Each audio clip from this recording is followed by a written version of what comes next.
Greetings, Audit Tuesday audience. Today's Audit Tuesday is going to focus on NIST cyber guidelines, NIST, National Institute of Standards and Technology, and which ones are relevant to federal contractors.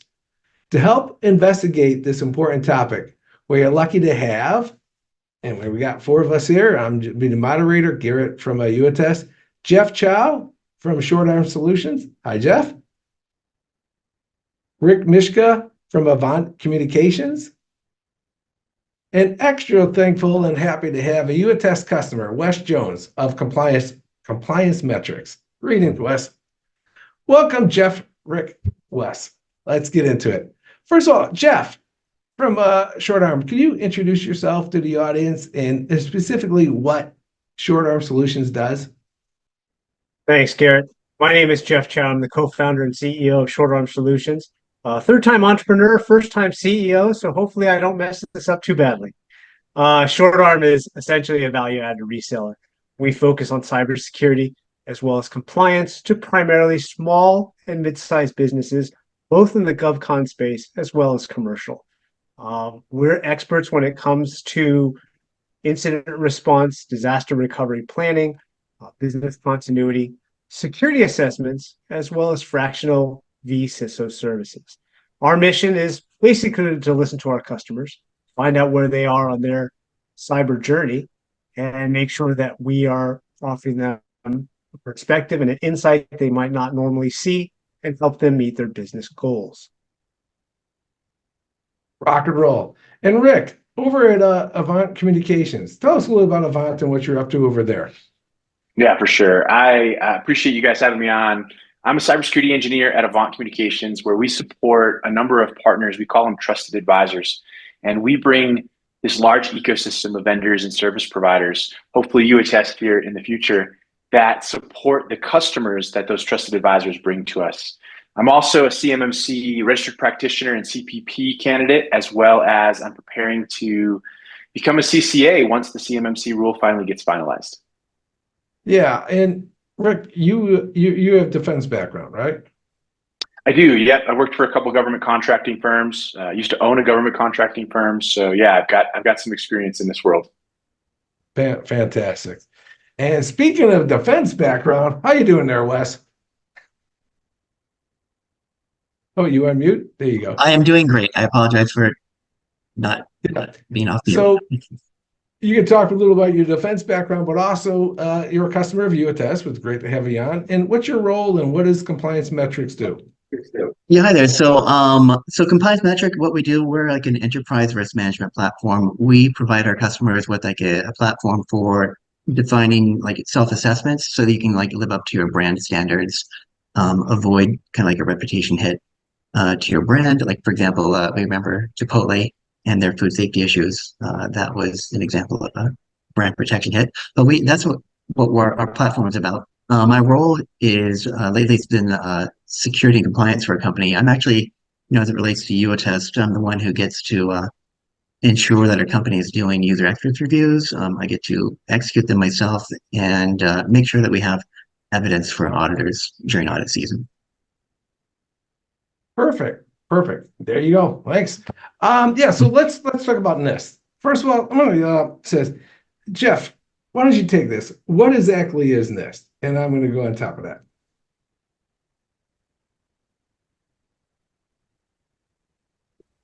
All of a sudden, I didn't find my button.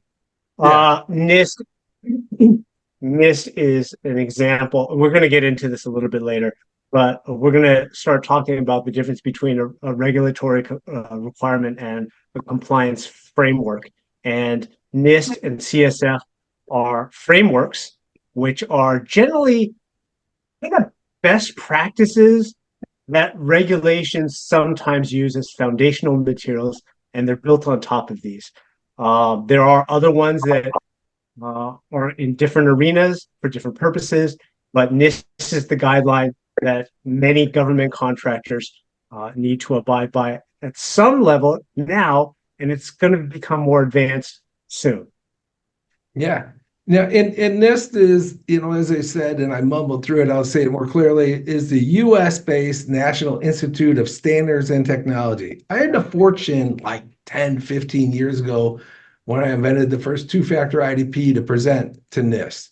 And they were cool. I mean, they really were. I mean, just think as humans, which ones are like, God, I got to go deal with those people, or I got to read their documents. No, that wasn't my experience, and I'm as non-government as they come. Like Wes, I know you were in the military, and Rick, you got a great background, and Jeff, my background is very little with government, and they just interviewed me. They're like, "What did you build? What? Why did you do it? How did it work? How did it improve security?" And it was a really great discussion. It took a lot of notes. And I'm proud to say that I helped in some of their guidelines and some of their controls. And what were as Jeff just said, just what were the best practices? And that's what we'll be talking a lot about these documents. So it's important to think, and I don't know, to me it helps personify where this stuff is coming from and what the people are like. So Rick, why are these guidelines, which Jeff just talked about a little, I dabbled on a little bit. Why are these guidelines not only important to government, but to the suppliers of government? And since that's what I pulled out of you, you got a bunch of experience in that space. Yeah. I think what people are seeing now is that NIST has put together a number of documents for the federal government to provide to their government contractors. And these have been going through revisions for years. And we'll talk about those major documents in a little bit here, but that has erupted into this new thing called CMMC, or Cybersecurity Maturity Model. The other C is the certification program. And in the past, for almost 16 years now, there has been a requirement in most of the government contracts that states you have to self-attest to meeting the minimum requirements on a cybersecurity front. And most of the government contractors simply self-attested, dropped some evidence in, dropped some artifacts in, and moved forward. But there was no way for the government to actually certify those self-attestations until something bad happened. When something bad happened, then of course, there was a whole review process and you could lose your contract from there. But what CMMC has done is said, let's use these revisions, let's use these documents, and let's actually create what's ultimately going to be two final rules, 32 CFR and 48 CFR. Those are the rules. One of them is going to set the guidelines for how you meet these requirements. And the second is actually going to set legal precedent to put these into contract language for the government contractors. I think the key component here is that it is focused on two major things. The first is on controlled unclassified information, or CUI, which most contractors will have to protect in some way, shape, or form at a level 2 CMMC requirement. And the second thing is probably the biggest concern for service providers, external service providers, or ESPs, as the government calls them, which are MSPs, MSSPs, any provider that's providing a service through a solution. Those providers are going to have to meet the same level as the government contractor before the government contractor can be certified. And that's a big step for everybody in the ecosystem. Wow, yeah, that's good. And Wes, since we're talking guidelines and regulation, what guidelines and regulations is for cyber is the compliance metrics under, and Yes, for us, sure. Yeah. For us right now, we're just doing SOC 2. We used to be doing PCI, but we don't actually have any credit card data, so we kind of moved away from that just to maintain one standard. So we're doing that. We are actually looking into CMMC, like level 1, based on some potential client interest and things like that. But right now it's SOC 2. Okay, good deal. So it's interesting to see how does the discussions go, take notes, and for going forward. Okay, and Jeff, so I know you touched on this a little, right? So help the audience here between the difference between regulations that Wes just talked about. He's under PCI is a regulation, and then he was going to SOC 2 for other things, and the frameworks. What's the difference between the big one that everyone always talks about is the CSF, the cybersecurity framework, and what's the difference between that and like SOX, Sarbanes-Oxley, and HIPAA? Yeah, that's a really good call and a good way to start most of these conversations. because a lot of these regulations are ever evolving, ever changing, and the big things that a lot of government contractors are starting to think about is when these will find themselves in contracts, right? So we'll get into that in a little bit. But to answer your questions, regulatory requirements are exactly that, right? They're requirements that are issued by some governmental or regulatory body, and they're essentially the law. They must be adhered to. Some across the board examples in different areas include HIPAA for healthcare. You have PCI, you have high trust, you have CMMC, FedRAMP. We'll get into that in a second. And as you started the podcast out by saying, frameworks are the best practices that these regulations use as the foundational material on which they're built on top of these. And these are the things that are ever changing, but they don't change very quickly, but they're going to change substantially coming soon, including NIST CSF. Other examples might include CIS, SOC, as Wes mentioned, and ISO standards. So organizations need to basically understand the critical differences between a requirement and a compliance framework. And they have to align their business goals to get to a place where they are both compliant, but it's meeting them at where they need to be from a business goal perspective. And that's something that ShortArm does a lot. We help to unpack this and untangle this with our clients, because with every new change, their business goals may need to alter to fit where they need to go from a compliance standpoint. Perfect. Yeah. And you know, from an outsider, I built a lot of IAM tools and I got into governance with YouAttest 5 years ago. And when I took advice from governance people, they looked at me and said, start with the cybersecurity framework. Okay. From the NIST CSF, right? And that was 1.1. And now it's 2.0 with the final release here in February 2024. Jeff, can you spend a little time, and since it is the granddaddy, and I've mapped YouAttest since then with my governance team to all of them you mentioned. I mapped it to ISO 2701, I mapped it to CIS, I mapped it to the 853, et cetera. But it all comes back, and I even have charts how it comes back to the CSF. Can you talk a little about the CSF, especially 2.0, and why it's so relevant and such a dominant force in these discussions?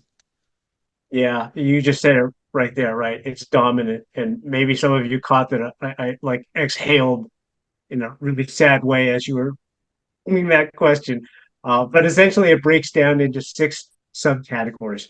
You have govern, identify, protect, detect, respond, and recover. Let's go through each one of those real quickly, because this sets, again, the foundation of what we're talking about here. Govern, pretty self-explanatory, right? It helps organizations make, hopefully, smart and informed decisions about current and forward-looking strategies, and emphasizes that cybersecurity is not only just a major source of risk, but something the senior leadership in all organizations need to have at the seat of a table. A lot of companies already have that, right? They'll have a CISO, or they'll have teams that are dedicated to the security and protection of the company at the table.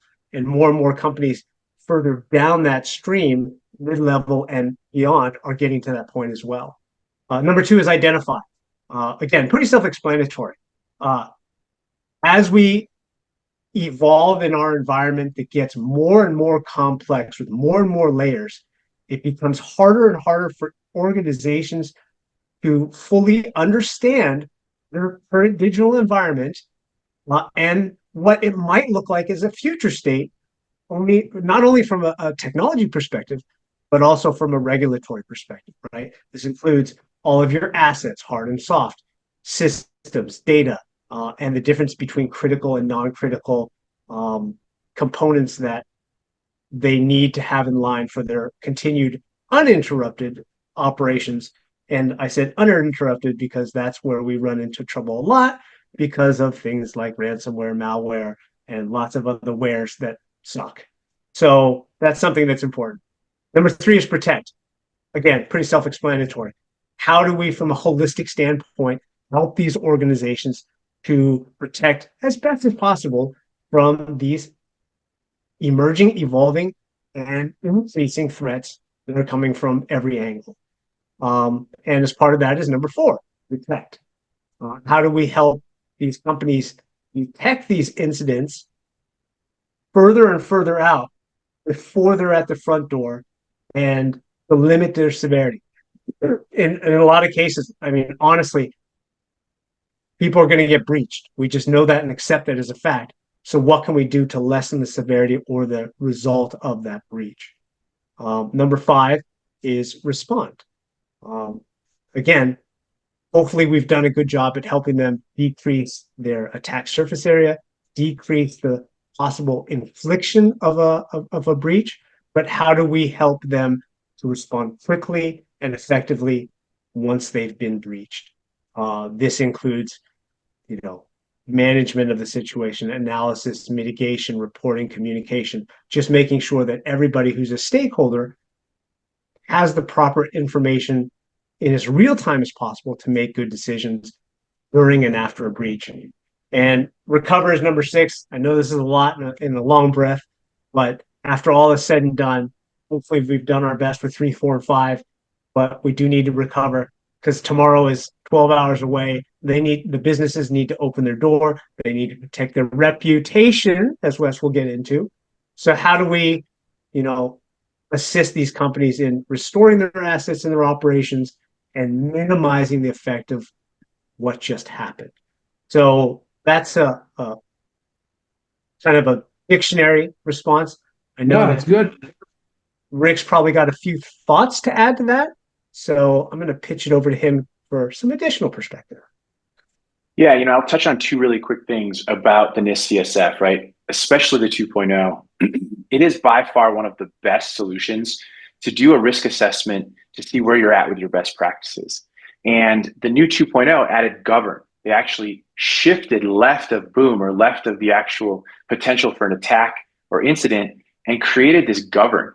Well, most of that was created with the idea of the government contractors in mind, right? They have to have POAMs and policies in place. They have to have a whole bunch of documentation and evidence to show they're meeting and exceeding the new upcoming CMMC requirements. And so the NIST CSF actually aligns very closely with a lot of the new regulations or DFARS clauses that are going to be put into their contracts. And so understanding where you fit in the NIST CSF framework is a great way to get a step ahead before you have to start going through the regulation and accreditation process. Good stuff. All right. I'm going to try to, bring it a little home here with a few slides on this CSF and specifically how YouAttest and identity governance product relates. All right. Am I showing a blue screen that says YouAttest and this CSF 2.0? There you go. You are. Blind squirrel finds that nut every now and then. Okay, so there you go. So first of all, here's the product. Okay, this is the world. This is who we work with. This is Wes personified, right? You've got regulations, guidances, security frameworks, and then a whole bunch of identity resources, right? So here, YouAttest works out and says, okay, GRC practitioner, this is going to be obviously Jeff and his team, or Wes particularly, and it says they use this cloud-based tool called YouAttest to what? To ingest the identity roles and metadata, and then conduct a attestation. Dear sales manager, this person has access to Salesforce. Should they have it? Dear, finance manager, this person has access to all these. Dear HR manager, this person has this. It does this automatically through messaging, through social media like Slack, or through email. No code, all done. What's relevant is then it creates the attestation report. Okay, so now, since it's about NIST, let's map it to the framework. And I'm not going to go into depth because we have links that we can share and goes into depth at each control. But this is exactly what Jeff just talked us through. NIST CSF has the 6 domains: govern, identify, protect, detect, respond, and recover. Okay? with govern being the new one that Rick highlighted. So let's start with that. So how does YouAttest relevant to this? And how does the concept of governance and the practice of what it's called the user access review, reviewing our practice of who has access to key data in the case of our friends at CMMC, CUI, controlled unclassified information, where it's basically stated using a practice of UAttest and UARs can help you meet this and some of the other governed domain controls. In the identify, how are you identifying vulnerabilities in threats in your identities? That's exactly what a UAttest user access review and advanced features like triggers is helping you do. Identify these threats. And now the big one, okay? The principle of least privilege. That's literally what the entire product of UAttest is about, and what I would argue most of the governance in the CSF and thus related to the regulations is about, is saying, okay, you have CUI, if you're, in defense, but if you're in healthcare, you have PHI, you're in finance, you have PII. What are your practices and policies, and how are you actually enforcing least privilege on access to this data? And that's exactly what the product is doing. It's going through and reviewing your roles and then allows you to attest to those through a report. Okay? Detect. Detect is an important domain, and it actually takes the legacy IGA identity governance to a new space, the identity threat detection and response. Okay, which is a good space. And UAttest meets that through triggers and through AI based on scores of roles and permissions. Okay, so this is an important part of the CSF that says, hey, they put a whole domain on it. Not only should we be doing things like access reviews for governance, but we should be proactive. Last one we're relevant to is respond. Okay. And that's like, okay, great. If we have changes in the environment, non-hypothetical, the whole Caesars MGM hack was based on attacking an IAM and modifying permissions and literally modifying where the agents were redirected to. What is your enterprise ability to respond to these changes? Do you know of them, and can you remediate them? And that's what we're doing in UAttest with our triggers and our AI. Okay, we can get into our how we're relating to the ZTMM and zero trust at some other time. But I want to step through this. So this are the domains we're talking about when we're talking about CSF, and this is what is mapped to the other regulations and frameworks. But this is the grand data and a good place to start. Okay. Let's get on with this. And Wes, given that myriad of information that I just, discussed and said, oh, this is the classic way to start is with the cybersecurity framework. Which ones are in the UAttest world are you mapping in your world? Which controls? No, I don't have all of the acronyms, like what's that ID.am. I can't remember all of those things. But we're doing like the governance. We have like a regular cadence. We've got reports to show. It's very nice to have that. We're identifying users that are here. We're identifying all of the roles and group memberships and things like that. We're able to see the detail and review them. Basically, and then I guess what's the detect protect. So we're able to shut down accounts that shouldn't be active or notice things because we're looking at them. Basically, you just mentioned one of them, the stories you hear about in the news that trace back to like a former employee and somehow one of their accounts wasn't turned off. You'll be surprised at what you find when you start looking. And so even though we have a great nasty checklist, ghosted orphan accounts, I couldn't agree more. Yeah. Right. So like just you oh my God, I lost my train of thought. No, but like you have a cadence and we're looking and we're finding and we're noticing way sooner. than if we weren't otherwise doing it. So it's great to have that visibility, basically. Fantastic. Yeah, glad you're a customer.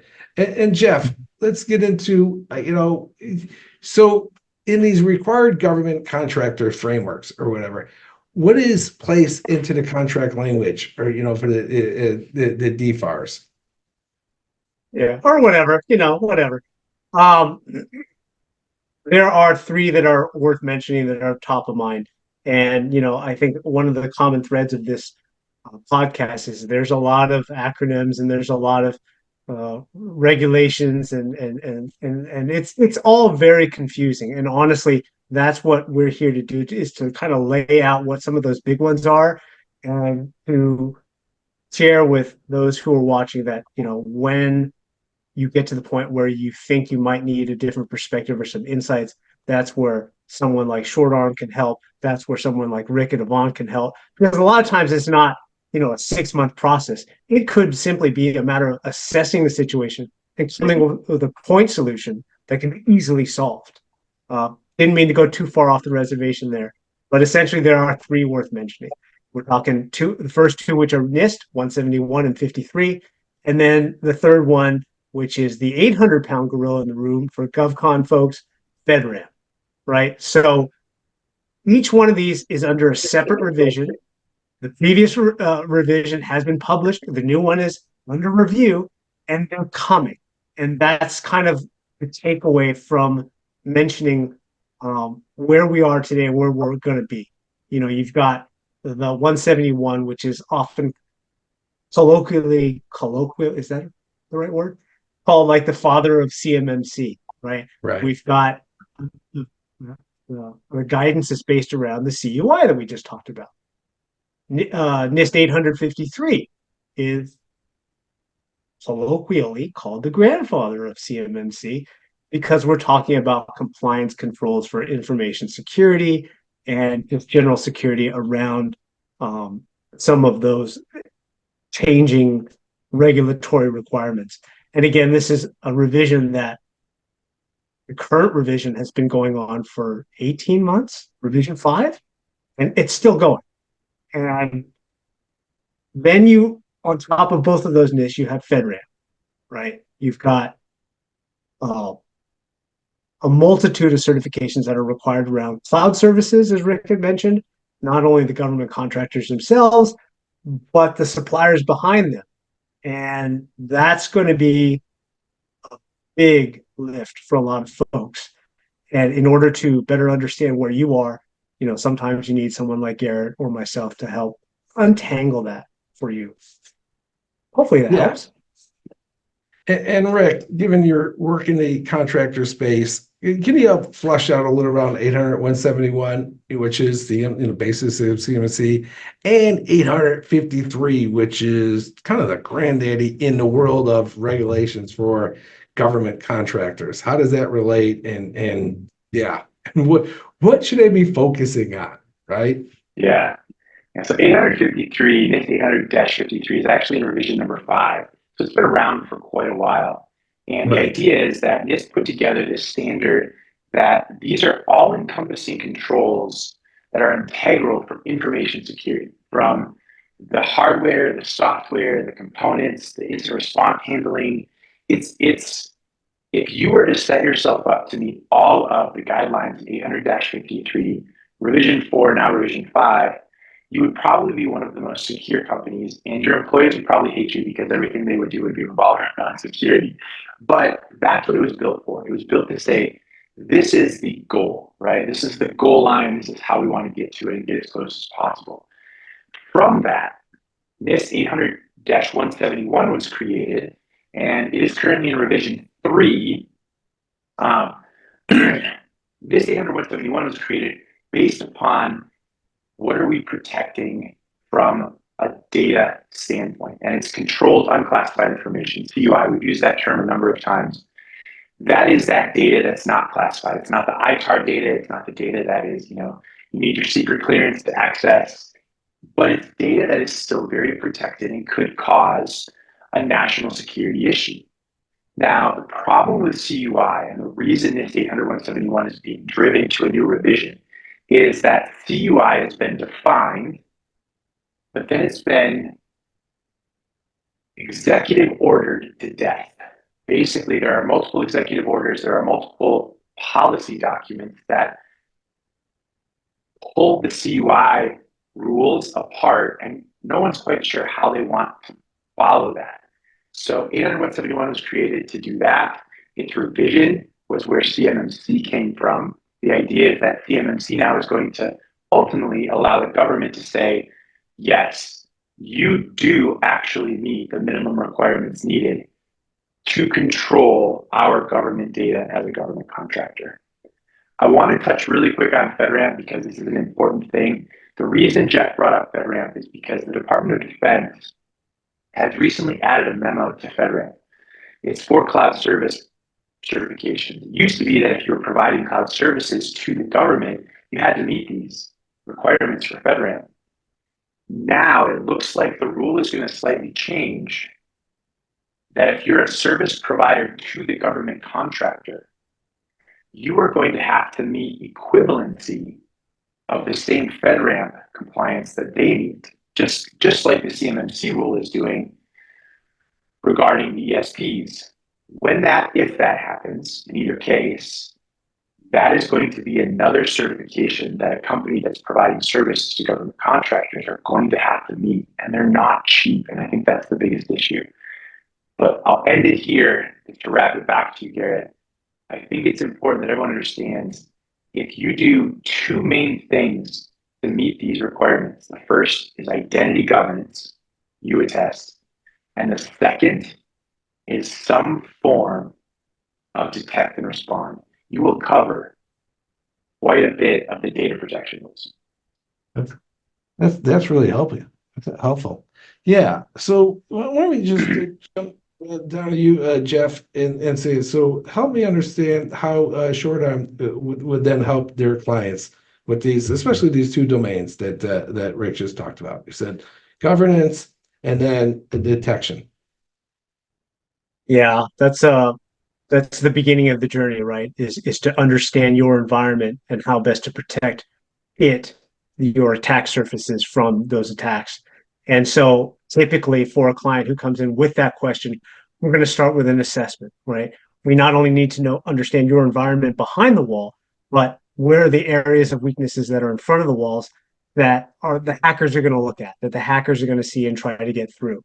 And so once we're able to provide that type of assessment, we can, to my previous answer, if it's required, go through a little lengthy process of the incident response disaster recovery planning if you don't have one, or if it's old or out of date or not congruent to where your business goals are now. Then again, there are going to be some clients that come to us and say, hey, you know what? After we did the assessment, we confirmed or uncovered that we're fairly far along and we don't need a massive overhaul, but simply need some sort of a point solution. And that's the second benefit of ShortArm. Once we understand that, we have a list of providers that can help with your CMMC readiness, whether you're a government contractor, and where along the journey you are. To kind of give a shout out to Rick, right? That's what Avant does. The client will come to us. We'll assess the situation, and then we'll talk to the channel and say, here's the client, here's their problem. Give us options on how we can resolve this problem. And through the channel like Avant, who have hundreds of different providers, they're going to be able to steer us in the right direction to quickly and effectively plug that hole that the client has. Yeah, and sum it up the way I like to explain. They go, well, you work with partners like ShortArm. What's the relationship? I go, hold it. ShortArm actually takes the time to look at your entire environment and help you with gap analysis, right? Saying, hey, you're in this market, right? And you're going to be under, things like 171 and CMMC. Let's look at the controls that you have in place. And then I'll help you determine, that's sure I'm talking, help you determine your gaps. And that's why it's such a valuable relationship between YouAttest and ShortArm. Wes, I'm going to turn it to you for a second, okay? Because this is something that's often forgot, especially in GRC worlds, right? And I mean this because I shift my brain a lot, cyber and then the GRC. GRC is really good at saying, okay, these are the 15 controls, right? That you have to do, and it's exercise left to reader, the most worst thing that ever happened in calculus class, right? You're supposed to do 5 pages. Can you talk a little about how you use YouAttest to meet these controls and actually do it in a more efficient, in a way that has some ROI and it doesn't take all your weekends so you can see the rest of your planet and family? Yeah, sure. Yeah, very practically, what I've done is I've connected UOTest into some of our systems like Azure, Amazon, and Salesforce, and from there I can easily create scoped audits, or basically, by role, by group, or basically everybody, and then I can create those and I can delegate those out for review or do the review myself. We're like about 100 people. I kind of know everybody and the comings and goings, so I can see what's going on. By the way, I forgot to mention that. So these reviews are a great time to ask, does he still need that? Do they still need this permission? Right. So I connect to some of our systems to ease audit creation. And then for everything that's not something that's supported via API connection, there's usually a way to get a CSV file out of that system. And so then I create a number of audits based on CSV files. I'm able to save the CSV file template so that the next time I need to audit that system, it's a lot easier to import that user list and their permissions and then perform those audits. Yeah, it's because like the user access review, Wes, is usually very manual, right? I mean, everything. Exactly. I was just gonna say, like, how painful is it to deal with spreadsheets, right? Like, no one's ever going to displace spreadsheets. Like you don't want to deal with them, but they're never going away. But you kind of want to avoid them, especially in a scenario like this. Like, an auditor isn't going to believe you when you hand them a spreadsheet that says this is what I did, and there's just so much OCD level of information that's got to be put in there. UOTest is doing that for you. So the automatic connections to systems very helpful to generate audits. The CSV file allows me to create a bunch of audits for various systems and then delegate those out. In terms of ROI, I've been using the system for like 2 years now. I can say that it eases the process a lot, and so now we're able to achieve like a quarterly cadence. We don't just wait around once a year and do it. We keep on a quarterly, and we're able to execute them quicker. It's less painful. It's not this annoying thing we got to shut down for a month. It lets you do it quickly and get through it basically. So anyway, that's how and what I do usually. I noticed you mentioned some features. I have to go and look at my manual because it seems like you've introduced some more features that I'm not using yet.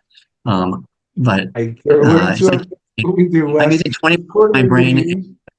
Our customers just say, what we need this and this. And it really helps the product because they had a competitive bake-off and someone that just announced, we have user access reviews, and the product had no features. It literally didn't. It was just straight out says, yes, we'll macro tell you if a user has this. It didn't do drill downs. It didn't do comments. It didn't do no fields. It didn't do auto delegation. And that all came from wonderful customers like you, Wes, who say, hey, this is what my external auditor is asking for us, multi-tier delegation, et cetera. So that's where it shines. Good stuff. Okay, I think it's time we take audience questions. Nazia's my inside sales watching the LinkedIn, so write any questions you want. She had one of them said, and I'm going to pass this to Jeff and Rick. Is there NIST data dictionary that lists updates? There are. So some of those are going to be at the OIRA, O-U-I-R-A website. If you look at the NIST website, they also have the updated revisions. The way the revisions work is they posted the new revisions on the NIST website, and you can go through the appendix and see what the changes are. Then that will go through a series of rulemaking processes until it's a final rule and a final publication. So that takes the time. but almost all of it can be found at NIST, the NIST website. Yeah, they're not shy on publications. They're not. They really aren't. That's really because they like to write. That's what I said. They're really good people. They ask good questions and they like to write. So that they have good. Let's wrap it up. Jeff, why don't you tell the audience, because the first thing they do is start with a gap analysis. So they should start with you or so. So Jeff, how do they get hold of you? Yeah, you can come to our website, shortarmsolutions.com. But honestly, for those of you who've been on this podcast and have made it this far and survived, honestly, email me directly. My name is Jeff. It's just jeff@shortarmsolutions.com. It's exactly what Garrett said. It starts with the assessment. We don't know where to go if we don't know where we're starting from. And let us figure out what that assessment looks like for you, and get clients like Wes who upsell themselves and buy more stuff from Garrett. It's amazing. There you go. Thank you very much for your time, Garrett, and Jeff at ShortArm Solutions. Thank you very much. Right. And Nazia is putting that in the LinkedIn so you guys can get a hold of them. And we at YouAttest, of course, we reach at youattest.com or just write us at info@youattest.com. All right. Thanks a lot, Rick. Thanks a lot there, Wes and Jeff. That was great. And we didn't even hear any background noise from Jeff from his neighbor. So we're all good. Oh, geez.